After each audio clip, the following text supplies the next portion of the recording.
2.5 बरस में जितना पसीना बिहार में अगर किसी एक व्यक्ति ने राजनीतिक सामाजिक क्षेत्र में पसीना बहाया है, मेहनत की है, तो उसका नाम है प्रशांत किशोर।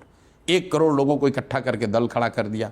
अब जब विकल्प खड़ा हो गया है तो दोनों जो दल जो जिनको राजनीतिक मुफ्तखोरी की वर्षों से आदत लगी है कि उनको मालूम है कि हमने काम किया नहीं है, लेकिन अभी मोदी जी आएंगे, अभी नीतीश कुमार के पार्टी वाले जाएंगे और लालू का डर दिखाकर वोट मांगेंगे। अरे भैया हमको वोट नहीं दोगे तो जंगल राज आ जाएगा।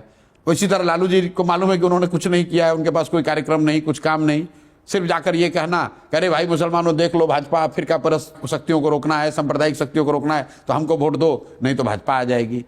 तो इन दोनों दलों को राजनीतिक मुफ्तखोरी का आदत लग गया है, काम न करना और सिर्फ दूसरे का भय दिखाकर वोट लेना। अब ये इसलिए घबराए हुए हैं कि जनता को अगर तीसरा कोई विकल्प मिल जाए, रास्ता दिख जाए, तो दोनों की लुटिया डूबने वाली है। और ऐसा मैं सिर्फ अति विश्वास में नहीं कह रहा हूं, ऑलरेडी 2020 में एक दिखा। 2020 में चिराग पासवान ने बिना किसी तैयारी के चुनाव के 10 दिन पहले कुछ लोगों को इकट्ठा करके 100 सीट पर चुनाव लड़ा दिया।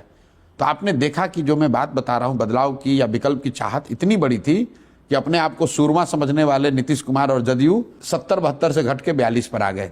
लेकिन उसका दूसरा भी देखिए, साथ में भाजपा वाले भी लड़े, उनका देखिए दशा।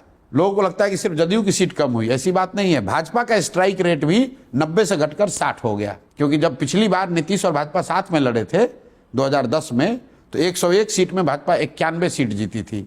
2020 में भाजपा 110 सीट लड़ी और 72 सीट जीत कर आए, उसमें चिराग पासवान नहीं लड़ रहे थे। तो अगर 2020 के चुनाव को सिर्फ आप चिराग के एंगल से देखते हैं तो आप बहुत बड़ी भूल कर रहे हैं। मैं 2020 का चुनाव देखता हूं कि जनता एनडीए से ऊब चली है, धीरे धीरे ऊब हो गई है, सुशासन का पोल खुल गया है, लेकिन उस समय वो तेजस्वी को भी, जंगल राज को भी वापस नहीं लाना चाहते हैं, तो इनको नीचे कर दिया, हटाया नहीं। इस बार जब जनसुराज का नया विकल्प उनको दिखेगा तो इन दोनों को, इनको तो हटाएगी और जंगल राज को वापस लाने का तो सवाल ही नहीं पैदा होता।